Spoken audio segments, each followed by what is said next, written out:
नमस्कार, मैं हूं दीपक डोभाल। स्वागत है आपका जी बिजनेस पर। और हम जी बिजनेस पर लगातार आपको कोरोना से जुड़े अपडेट्स दे रहे हैं, इससे जुड़ी तमाम जानकारियां और देश और दुनिया की बाकी खबरों पर भी हमारी गहरी नजर है। शुरुआत इस वक्त हम कर रहे हैं कोरोना से जुड़े इस वक्त के अपडेट से। तो देश भर में कोरोना का संक्रमण फिलहाल थमता हुआ नजर नहीं आ रहा है। देश में कोरोना के मरीजों की संख्या अब 21,300 के पार पहुंच गई है।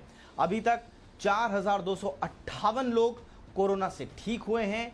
ये एक अच्छे संकेत जरूर हैं, क्योंकि ठीक होने वाले लोगों की भी तादाद लगातार बढ़ रही है, लेकिन संक्रमित मरीजों की तादाद भी बढ़ रही है और साथ ही साथ बढ़ रहा है मरने वालों का आंकड़ा भी।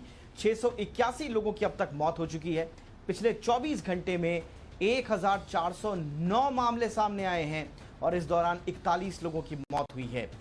दिल्ली की बात करें सबसे पहले, तो बीते 24 घंटे में 92 नए मामले सामने आए हैं और इस तरह से यहां कोरोना संक्रमितों की संख्या 2,240 के पार पहुंच गई है। वहीं मरने वालों की संख्या पहुंच गई है 48। महाराष्ट्र की बात करें तो यहां सबसे ज्यादा मामले मुंबई में सामने आ रहे हैं।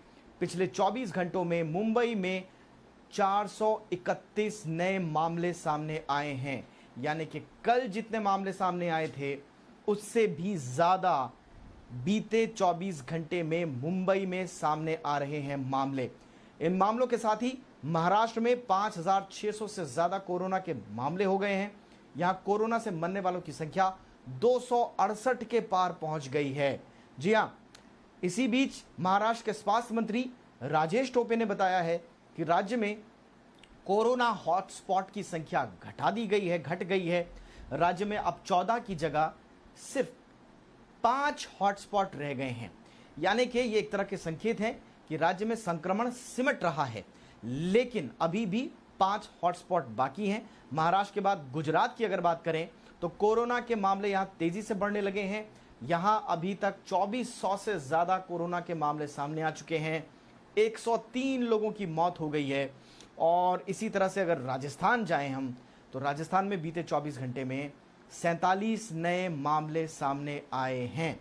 तो इस तरह से पूरे देश का अगर हम लब्बो-लुबाब देखें, हालत देखें, तो 21,300 के पार हो गई है कोरोना के संक्रमित मरीजों की संख्या और अब तक 4,258 लोग कोरोना से ठीक भी हुए हैं। कोरोना को मात देकर वो अपने अपने घरों की तरफ रवाना हो चुके हैं। हालांकि एहतियातन इन लोगों को अभी भी क्वारंटीन में रहने की सलाह दी जाती है, लेकिन इस बीच मौत का आंकड़ा भी बढ़ गया है। 681 लोगों की मौत हुई है। और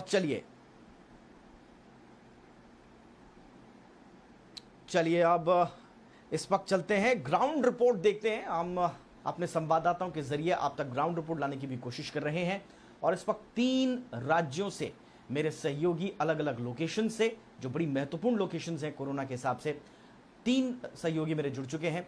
दिल्ली से मेरे साथ जुड़ चुके हैं समीर दीक्षित, मुंबई से सुबोध मिश्रा जुड़ रहे हैं और अहमदाबाद से अर्पण कायदावाला जुड़ चुके हैं। पहले चलते हैं दिल्ली का हाल जान लेते हैं। दिल्ली में 24 घंटे में 92 नए मामले सामने आए हैं समीर, और संख्या 2240 हो गई है। क्या स्थिति है फिलहाल, और बीते 24 घंटे में क्या कोरोना के खिलाफ स्ट्रैटेजी में सरकार ने कोई तब्दीली की है? बिल्कुल, ये लगातार आंकड़ों में इजाफा होता जा रहा है। दिल्ली में पिछले 24 घंटे में 92 नए मामले हैं। हालांकि ये आंकड़ा जो है वो सुबह 9 बजे तक का है। 92 नए केसेस अभी इसमें और जुड़ गए हैं, जिससे दिल्ली में कोरोना पॉजिटिव केसेस की संख्या 2248 पहुंच गई है। जबकि एक और इसमें गंभीर बात यह कि एक मौत का आंकड़ा भी इसमें जुड़ गया है, यानी कि अब दिल्ली में कोरोना के चलते जो टोटल डेथ फिगर है वो 48 पहुंच गई है। लगातार कोरोना पॉजिटिव केसेस में इजाफा हो रहा है। हालांकि सरकार अपनी तरफ से तमाम कोशिशें कर रही हैं इसको रोकने के लिए। Health medical checkups, door to door जाकर के कोशिश कर रही है कि टेस्टिंग करके इसको रोकने के लिए हर संभव कोशिश की जाए। लेकिन अगर हम पिछले 2 दिन के हिसाब से देखें तो पहले 75 नए मामले आते हैं, उसके बाद 92 नए मामले आते हैं। तो दिन ब दिन जो पॉजिटिव केसेस में जो इजाफा हो रहा है, जो बढ़ोतरी है, वो अपने आप में काफी चिंता जता रही है। काफी हालत गंभीर है। एक तस्वीर मैं आपको यहाँ पे दिखाना चाहूंगा कि दिल्ली नोएडा बॉर्डर है।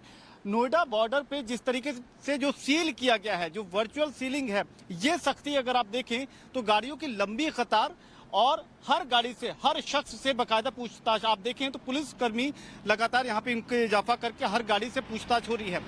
ये आखिर क्यों किया गया? जो दिल्ली नोएडा बॉर्डर पे जो सील की जो कार्रवाई है उसको इतना सख्त क्यों किया गया है? उसकी वजह यह है कि नोएडा में भी पॉजिटिव केसेस में इजाफा हो रहा है। लेकिन एक बात ये प्रशासन को समझ में आई है कि जो नोएडा में जो नए पॉजिटिव केस आ रहे हैं उसमें तकरीबन 30% केस ऐसे हैं जिनका दिल्ली कनेक्शन है, यानी कि वो दिल्ली में या तो हेल्थ वर्कर हैं, पेशेंट से मिलने गए हैं, या उनका दिल्ली कनेक्शन जो है उससे चिंतित होकर के जो दिल्ली नोएडा बॉर्डर है यहाँ पे जबरदस्त सीलिंग कर दी है ताकि लोग जो हैं जो आवश्यक सेवाओं के दायरे में आ रहे हैं वही मूवमेंट कर पाएं। इसी के साथ उत्तर प्रदेश का भी मैं आपको बता दूं कि उत्तर प्रदेश में फिलहाल जो आंकड़ा है वो 1475 के पास पहुंच गया है और इसमें अभी हमने पीछे देखा कि तकरीबन 20-30 नए और मामले सामने आए हैं। हालांकि अगले 2 घंटे में एक नया आंकड़ा पेश किया जाएगा, तो 1475 का मतलब यह है कि इसमें भी इजाफा हो रहा है। हालांकि उत्तर प्रदेश के नज़रिए से 2 बातें काफ़ी पॉजिटिव रही हैं। एक तो ये कि 11 नए जिले हैं जो जहां पर कोरोना का कोई भी केस नहीं आया है पिछले 2-3 दिन में, तो उनको कोरोना फ्री घोषित कर दिया गया है। और जो टोटल जिले हैं जहां पर कोरोना पॉजिटिव केस नहीं है उनकी संख्या उत्तर प्रदेश में 33 पहुंच गई है। ये अच्छा संकेत है। यही दिल्ली की अगर हम एक बार फिर से बात करें तो दिल्ली में एलजी अनिल बैजल ने, लेफ्टिनेंट गवर्नर ने, यह आदेश दे दिया है कि जो सुरक्षा कर्मी इस तरीके से ड्यूटी पे तैनात हैं उनमें भी पॉजिटिव केसेस के आने के बाद ये साफ तौर पे कह दिया गया है कि दिल्ली पुलिस सुरक्षा कर्मियों के लिए अब अलग से हेल्थ सेंटर बनाया जाए और उनकी टेस्टिंग के लिए अलग से व्यवस्था दिल्ली सरकार को करनी होगी। यानी कि दिल्ली पुलिस कर्मियों की सुरक्षा के लिए और उनके स्वास्थ्य को ध्यान में रखते हुए आप देख सकते हैं कि कुछ समय में आप एक नया हॉस्पिटल, एक नया टेस्टिंग फैसिलिटी दिल्ली में आप होगा जहां पे दिल्ली पुलिसकर्मी भी टेस्टिंग करा सकेंगे और अगर क्वारंटाइन करना पड़ता है तो वो तमाम प्रबंध किए जाएंगे। लेकिन आंकड़े बढ़ता हुआ देख लगातार कोशिशें जारी हैं। पॉजिटिव रिजल्ट इस दिशा में काफी कम आ रहे हैं। हाँ जी, चलिए आप चलते हैं जरा मुंबई। वहां पर सुबोध मिश्रा मेरे सहयोगी जुड़ चुके हैं और मुंबई से और महाराष्ट्र से लगातार अपडेट भी आ रहे हैं। 5600 से ज़्यादा के संक्रमित जो मरीज़ हैं उनकी तादाद हो गई है और अभी भी महाराष्ट्र पूरे देश में अव्वल नंबर पर बना हुआ है जहां तक कोरोना पॉजिटिव मरीजों की बात है और उसमें भी मुंबई में हालत ठीक नहीं बताए जा रहे हैं। बहुत सारे अपडेट्स हैं मुंबई से जुड़े हुए।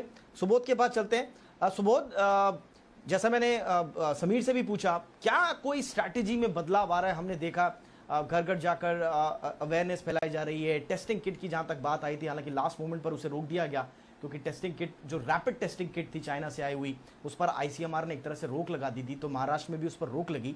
उसके बाद पुराने तरीके से ही वहां पर टेस्टिंग जारी है। लेकिन इसके अलावा क्या कुछ स्ट्रैटेजी में बदलाव आया है टेस्टिंग को लेकर, संक्रमित मरीजों की पहचान को लेकर, संक्रमण को थामने से लेकर? तो बिल्कुल दीपक, सबसे पहले जब मैं बात करूंगा तो ये करूंगा कि भले ही महाराष्ट्र एक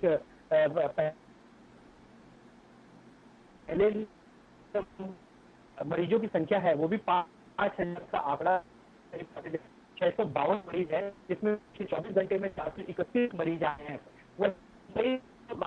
तो मुंबई में 5,600 में सिर्फ मुंबई के 3,000 करीब आपको जो मुंबई की ही है। लेकिन इसमें सबसे बड़ी जो बात है वो ये है, एक तरह से अच्छी खबर हम बोलते हैं कि जो महाराष्ट्र के स्वास्थ्य मंत्री का ये कहना है तो जो दर थी, जो मरीजों, संक्रमित मरीजों की संख्या बढ़ने की जो दर थी। सुबोध, आपकी वॉइस में थोड़ा दिक्कत आ रही है।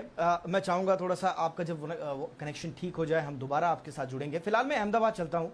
अहमदाबाद से अर्पण कायदावाला मेरे साथ जुड़ चुके हैं। अर्पण, अहमदाबाद में हम देख रहे हैं, वडोदरा में हमने देखा, सूरत में हमने देखा, जो बड़े बड़े शहर हैं गुजरात के, वहां पर संक्रमित मरीजों की संख्या लगातार बढ़ रही है। ऐसे में इस संक्रमण को रोकने के लिए, टेस्ट बढ़ाने के लिए, पॉजिटिव मरीजों की पहचान के लिए क्या कुछ किया जा रहा है और गुजरात के अपडेट्स फिलहाल क्या हैं? अर्पण,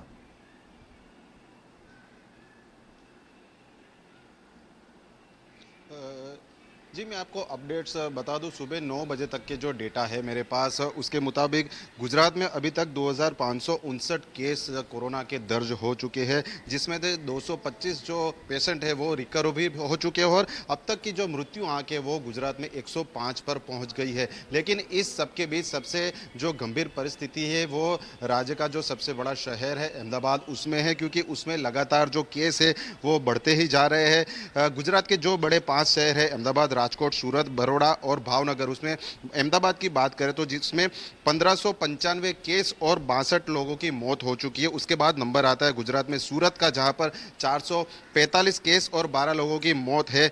बड़ौदा में भी कुछ यही हाल है, 222 पॉजिटिव केस है और 11 लोगों की मौत हो चुकी है। यानी दूसरा सवाल जो आपने किया, टेस्टिंग के लिए जो पॉजिटिव पेशेंट है उसको पहचान के लिए क्या किया जा रहा है, तो अहमदाबाद की बात करें तो अहमदाबाद में जितने भी केस है वो ज़्यादातर जो गीच बस्ती वाले जैसे जो इलाके हैं, स्लम एरिया है, उसी में से अभी तक बाहर आया है। हालांकि अहमदाबाद नगर निगम के शहर के जो 48 वार्ड है, हर एक वार्ड में इक्का दुक्का केस है, लेकिन सबसे ज़्यादा जो केस है वो शहर का जो वर्ल्ड सिटी एरिया है, जो पुराना अहमदाबाद है, उसी में से बाहर आ रहा है। खासतौर पर कालूपुर, दरियापुर, जमालपुर, माफ कीजिएगा, बहरामपुरा, दानी लिमरा, ये जो एरिया है पुरानी अहमदाबाद के जो शहर है उसी में से ज़्यादातर केस है। और इसका सबसे बड़ा जो कारण है, जो रीज़न है, वो है कि यहाँ पर बस्ती जो है वो बहुत गीच है। यानी किसी एक मोहल्ले में या किसी एक चौल में अगर एक केस आता है तो नगर निगम की जो आरोग्य विभाग की टीम है वो पूरे मोहल्ले को छानबीन करने में लग जाती है, क्योंकि वहीं से जो दूसरे संक्रमित केस है वो बढ़ने की संभावनाएं ज़्यादा होती है। और अब तक जो केस